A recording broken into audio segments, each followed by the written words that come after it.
What's your morning routine? I have a lot of hair, so tell me A, time-wise, and B, what do you do with your hair? Okay, so morning routine. When I had no hair, it consisted of waking up and walking out the door. Now, I just have to use a little bit of water to put this cowlick down and maybe sweep a little hair over and tuck this hair behind my ears. And then I walk out the door. Before that, when I had hair, well, long hair, it was just either straightening or curling or a lot longer time, way more hassle.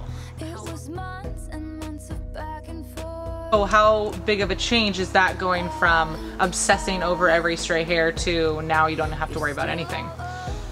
Having to cut my hair I shaved my head in January. I slowly cut it back before then, but I think that was literally the biggest thing when I realized that I had cancer, was when I started losing my hair. That is the scariest thing, is when you're in a shower and you're pulling out clumps of hair. That's when it became real to me that I had cancer. But I think as women, your identity is so much in your image and what you put off and what people see you as, and without hair you kind of just have to go off of your just true beauty of who you are inside, and it comes out. And that's something that I definitely had to work through, is figuring out who I am and who people see me as. And it definitely wasn't because of my hair. I wasn't told I was beautiful only when I had hair. It was after that people were like, you are so pretty. And I'm not saying that in vain, but it was just such a realization that as women, and even as men, who we are comes out whether we have hair or not, or whether we have makeup or not, and we can be ourselves, and that's what people love about us. Highs and lows of losing my hair. Definitely lows is losing your hair, not having hair to deal with. It was cold at first, but you totally get used to it, and but highs is maintenance. It's so awesome. Just a quick little razor to it, an electric razor every morning, and it was like, bam, I'm done. But I never wore hats, I never wore wigs, and that's just because I just wanted to rock a bald head. And I just didn't want to either hide behind a hat or hide behind a wig and be like, pretend that's me, and that so wasn't like me. And stuff like that. I think people just think like, oh, you woke up one day and were like, okay, oh, my hair. Yeah, you're like, what's that kind of like? Well, originally when I was diagnosed, meeting with some of the doctors, they told me I wouldn't lose my hair, and that was huge. I was like, sweet, I'm not gonna lose my hair.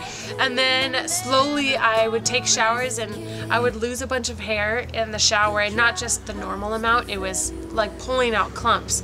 So I cut my hair up to my shoulders. It was probably down my back a ways, so I cut it up to my shoulders and did like a cute little bob, because I was like, I'd rather instead of going drastic from having long hair to straight going bald, it would have been a traumatic experience. So I went short, and then it kept falling out, and so then I did a short pixie cut, which I'm actually almost at that length now. But and that was really fun, because I would have never chosen to have short hair.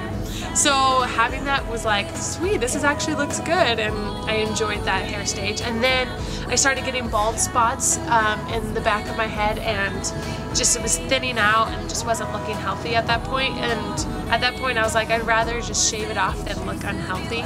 So it was actually on New Year's Day I shaved it off. We had a huge family of like gathering, and my mom was the one that shaved my head, and it was crazy. And then all my brothers, it was like so cool. They all shaved their heads with me, and just in support of me, knowing that I wasn't the only one that had to deal with no hair. So that was a really cool moment, definitely.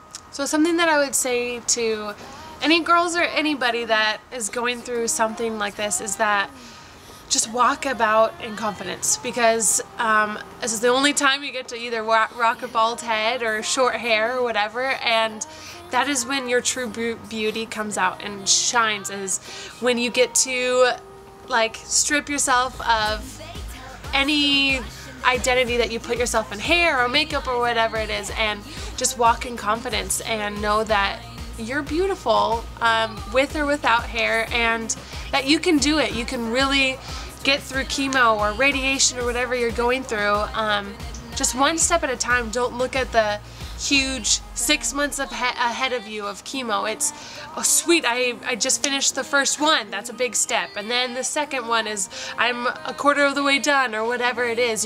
You can't look at it as a huge block of time, but just as a tiny little blurb on the screen of your entire life, and you get to walk in confidence that you're a cancer survivor and you're join the club of cancer survivors.